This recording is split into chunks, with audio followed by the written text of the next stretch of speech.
Candles for the lives lost, flowers for condolences, and hundreds of cranes, a pillar of culture. A bad day is not an excuse to purposely harm anyone in any circumstance.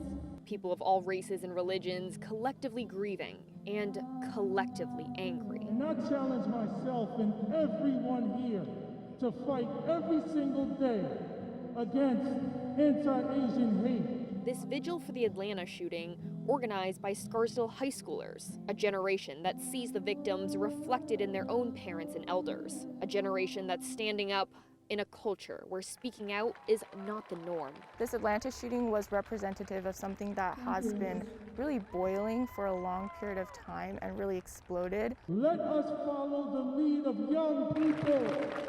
Since the start of the pandemic, anti-Asian hate crimes have skyrocketed nearly 150% in the U.S., spreading fear across the community. And attacks don't even occur only in cities far away from us. Really sends a chill throughout your body. Here at home, an 83-year-old Korean grandmother was spit on, punched, and knocked unconscious in White Plains. Her daughter addressing the crowd today despite her fears. We've been quiet too long. We've been timid too long. We've been nice too long. I'm not nice anymore. So while this is a day to mourn, it's also a day to jolt the community into action. I'm not going to allow another mother get hurt. Let's be alert. Let's speak up and speak out. In Scarsdale. Karen Hua, News 12. Culture. Hi, News 12. I just wanted the voice. Community. The first shot went into the arm of Port Washington nurse Sandra Lindsay. Connections. Seems like so much fun. It was pretty hectic. Discover News 12 New York. Hey, look, we're happy, right? A new way to see the best of News 12's local channels from across the tri-state area, all in one place. Now streaming 24/7 on your favorite devices. Discover News 12 New York today. We have so many ideas about what we can do there. It's really very exciting. The Torres family has owned sandwich staple Harborview Market for nearly 30 years. They say the pandemic has been hard on Black Rock businesses. We do believe that Black Rock's business environment needs to be maintained and upgraded. Michelle and Rick Torres say when it looked like the acoustic was going to be a COVID-19 casualty, they felt a duty to step in. It really birthed the modern Black Rock music scene. Their son, John Torres, has been playing music at the acoustic since high school. Right when it opened, I remember sneaking beers in there and having Rich Franzino come take it away from me. He says the acoustic has always been about giving local musicians a stage and a voice. Trying to honor that history while expanding into the future and providing a destination for people right here in Black Rock. Torres's plans for the new acoustic are so big that they include knocking down some walls and moving into the current site of Varsity Barbershop. Proud to announce that Varsity is going to be relocating 3 doors up and expanding. Owner Tim Gagney says the acoustic is helping to pay his relocation costs. I think it's great for the neighborhood that we can get a staple back. We're going to be doing a mezzanine and the bar is going to be moved to the front. Torres hopes the shiny new venue will attract some regional and national names. We're hoping to grab as many as we can coming between Boston and New York. We're going to focus heavily on our green room and on our amenities for bands. He hopes to help breathe life into a local scene that's laid dormant for a year. You start to realize how important music is. COVID really kind of brought that into sharp relief. In Bridgeport, Sean McCabe, News 12, Connecticut. The history of African Americans in the United States has been stitched together by the tradition of quilting and G's Ben. Yeah, it runs that deep. And my guest today has deep roots in G's Ben quilting. Tangula Irby, thank you so much for joining us. Thank you so much, Gwen. I'm happy to be here. All right, talk about your family and the quilting tradition that you grew up around. All right, so my family, as I said, is from G's Ben, Alabama, as you said. Thank you for acknowledging that. And, quilts have always been a part of our family. Both of my grandmothers quilted. So both of my grandmothers were quilters, and I grew up having gifts that they had given us. And so, for example, there's one quilt that one of my grandmothers made, and when I look at it, it just reminds me of a kente cloth. So very, very beautiful. And they're, both of my grandmothers are gone now. So the quilts they're over 40 years old. And so I wanted to pay homage to the legacy that they left and left behind with us. Talk about your book. All right. Okay. So I am the author of Pearl and Her G's Ben quilt. And what we find is that a lot of the younger people no longer want to quilt. And so when having conversations with my aunt who still quilts, and she's in Alabama, listening to how she has tried to embed that within her own grandchildren, and listening to the stories and the things that they've told and the things that I've heard my mother tell me about quilting. And so I wanted to write this book to encourage the next generation to continue the quilt, because we don't want to lose that. We want the legacy to continue. My grandmother was Pearlie Kennedy Petway. And so the name is her name shortened. So I was excited about doing that. And ironically, the quilt on the cover of the book, when I gave the illustrator a couple of quilts and asked her to draw, the pictures for the book, she selected the quilt that was made by Pearlie Kennedy Petway. So that is my grandmother's quilt on the cover. And tell us how to get a copy of the book.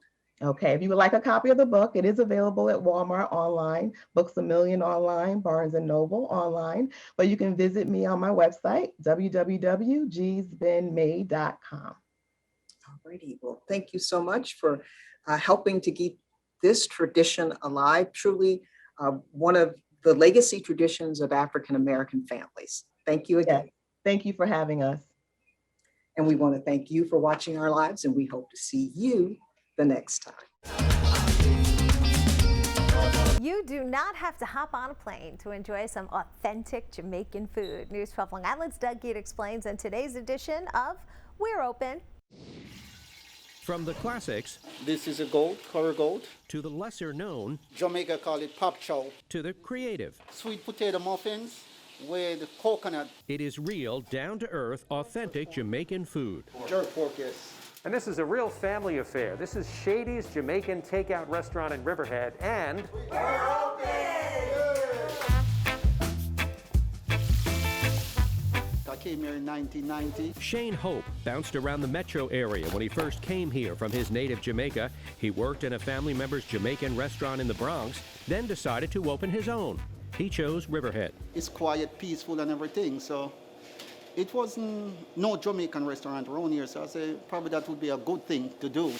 Shane, his wife Dion, and even their grandchildren all take part in serving the unique flavors of his native land. Jerk chicken, curry chicken, oxtail. In fact, the oxtail is their #1 seller. Oxtail is basically beef with a bone. I would say almost like a short ribs. He's come up with a signature spicy barbecue, and the pork ribs are becoming a Jamaican style staple in here. It's good food. Charles Lavin drives out from Ronkonkoma once or twice a week to get their takeout. They're very picky at this age at 4. So whatever they like, you just feed them. Wow. Yep, picky 4-year-olds, and they like Jamaican food. Yes, yeah, pretty much. And what would any good restaurant be without dessert? The rum cake is like Jamaica #1. When you like Christmas, Easter, we gotta have a rum cake. The muffin is sweet potato muffins with coconut. It's just something I come up with. He's a chef who comes up with a lot of things from his homeland that he's proud to serve. My place is like everybody welcome. I cook for everybody. In Riverhead, Doug Geed, News 12 Long Island. And with that deadlift, a new world record was set. Her name is Brie Ungania, and her story is quite unique. Before the pandemic began, the Mineola native was a standout basketball player for Sacred Heart Academy. She wasn't the biggest or the strongest and wanted that to change. I used to be an extremely skinny kid. That's kind of how I got into weightlifting. I weighed about 90 pounds. I used to get kind of like picked on the court. So Brie hit the weights, and then one day this past September, she had an epiphany. Lots of people kind of saw that I had like a gift for lifting kind of. And I kind of woke up and I was like, I want to be a power lifter. And that's when the transformation began. 3 months later, the 18-year-old was a champion. In addition to the world record, Brie also set state records in bench press and squats.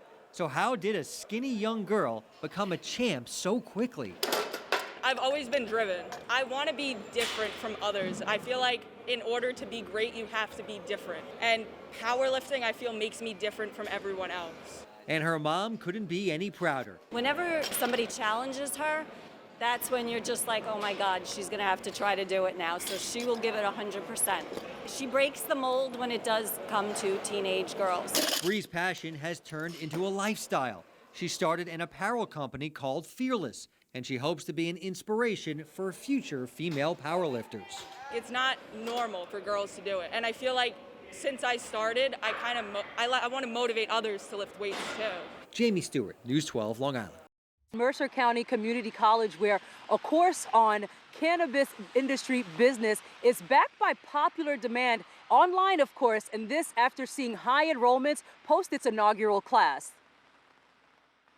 The course was developed last year by Sarah Trent, an attorney by trade who encountered her own hurdles while applying for a medical dispensary permit in Central Jersey. There was a real gap in education and basic job training for the industry. The course is meant to guide those interested in the cannabis industry into the cannabis industry, as well as helping students land entry-level jobs in a dispensary. The class is really developed into broader entry-level job training. So not just a wellness associate, but also if you want to work in a cultivation or a cannabis grow, an entry-level job there, working in the grow room or in the packaging room. The New Jersey Cannabis Trade Association is another partner in this venture, and to make the course accessible, they're offering a need-based scholarship for the $500 course, which also gives students an opportunity to interview with local alternative treatment centers. We have a lot of expansion as the ATCs in general in the state and need to onboard a tremendous amount of workforce locally. Head of lifelong learning at Mercer County Community College, Dr. Gonzalo Perez, says the school serves as a conduit for facilitating the course. And because we work with Trenton and Hamilton and all the different cities in Mercer County, we're providing that opportunity to those communities to learn about medical cannabis, to get a piece of this sector that's emerging in the state, and to give them new opportunities for growth. Right now, there aren't many options for someone to get a solid education base prior to entering into a job. I'm sure there's going to be so much interest in this. So, Naomi, if someone's watching tonight and they are interested in the course or even the scholarship, how can they apply? So the scholarship will open up starting the 22nd, and that application process will close on April 5th. And we'll link that information for you on news12.com. In West Windsor, Naomi Yane, News 12, New Jersey. The date, March 4th. The time, 4 p.m. The call, a badly injured fisherman trapped on a disabled boat 14 miles off the coast of Jones Beach. The winds were kicking us around so bad. Police officer Anthony Daniels, the pilot of the NYPD's air and sea rescue helicopter. The vessel was inoperable because they had tangled the line in the prop, so they couldn't move. They were just dead in the water. Police officer David Salgado, the crew chief. Current was ripping the boat in one direction. The waves were pushing in another direction. Police officer Daniel Pastor, one of the scuba divers. There were high winds. There were 8 to 10 foot seas. Officer Pastor and his partner lowered onto the boat, rushing to the victim's aid. We put him in the pep bag, which is the way we retrieved him from the vessel. But things were not about to get easier quite yet. The two divers made the decision to stay behind. We would board the Coast Guard vessel to get home. The risk was there for them, but so was the risk to the victim's life if they didn't. It was something that we hadn't done before, but ultimately we knew was the right decision. The victim's life was our number one priority. Up in the helicopter, the two pilots and police officer Salgado were on their own. It was going to be a little bit more challenging. The seriousness of his injuries very clear. With the helmet on, with the radios going, with the noise of the aircraft, we could still hear him screaming over all of that. That's how much pain he was in. But they stayed focused. I think we're all kind of nervous going into it. Once we got him in the helicopter, the whole focus was let's get him to a hospital. Luckily, the victim, who was initially in critical condition, pulled through and has since been released from the hospital, a relief to these officers. To know that we were able to do this mission successfully and the outcome was so positive is just a great feeling. At Floyd Bennett Field in Brooklyn, Katie Lusso, News 12. It can be time-consuming, costly, and sometimes hard to find healthy food options. But Ariel Kestenbaum, the founder of Fair Meals, has some tricks. Wherever we go, we can always find something. In National Nutrition Month, you picked 3 different produce items. What did you pick and why? So I picked artichoke, I picked basil as an herb, and I picked pineapple as a fruit. And the reason I chose these is because I find they typically are readily available. And each of these packs some nutrition. There's tons of calcium in basil and vitamin C. I love grilling pineapple or putting it even in the oven. The artichoke heart, that's where that fiber is, and that's why I chose it. There's 7 grams of fiber in an artichoke. What are you making today for us? So today I'm just making a marinated artichoke. Perfect for a quick snack, a side, or mix it with some pasta. So here we have canned artichoke hearts. Mine are halved already. I like to cut them in half. You can do plastic container, glass container, something airtight, because that's what's going to help keep it fresh in our refrigerators for a long time. So I'm just going to put some artichokes in there. You can use whatever spices you want. And then we're just going to sprinkle that in there. I'm going to pour in some olive oil, close it, and just shake it up and get all the ingredients mixed together. Make sure that it's all covered in olive oil. And that's it. Pop it in the fridge and it should keep for about 10 days. Kestenbaum shares more free recipes on her Fair Meals website, which you can get the link for on news12.com. Danica Wilkinson can remember she's had a love of dolls. I remember getting my first brown doll, my first black doll. And I was just like, oh my gosh, this is me. Wilkerson, the founder of My Kind of Thing, has been designing and creating handcrafted dolls that represent girls of color. So one of the things I absolutely love is being able to use really, really good shades of brown, that realistically depict skin tones. They come in 12 shades of brown, handpicked by this color palette from Lion Brand Yarn. He's one of my other favorites. The Bronxite says her work involves hours of fine, intricate crocheting to get the dolls to look authentic. She says her mission is to promote a positive image of tan, brown, and black girls through her work. Is to promote pride and confidence in children of color, particularly girls, specifically black and brown girls, in efforts to combat self-hate. That's also reflected in the type of style and hair texture. I remember being a little girl.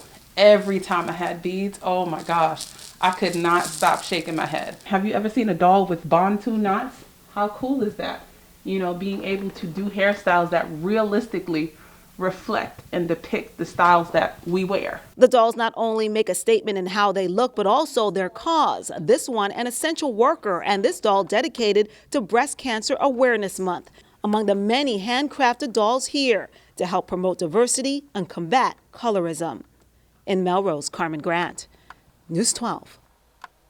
We were booked out before December this year for the whole summer, including June, which we never book out. Elisa Berrios, now in her 5th year renting out the Seaside Park home, says she's never seen demand like this. People are trying to do staycations more, local, close by places. I mean, we're so close to the beach. And it's a really good vacation and a safe vacation for people. They don't want to stay in hotels right now. They want their own little domicile. Her VRBO listing attracted renters this season from as far away as Nevada. Realtor James Ward says a combination of factors, last year's COVID cancellations and rebookings, ongoing restrictions, and a snowy winter all created a demand outpacing supply.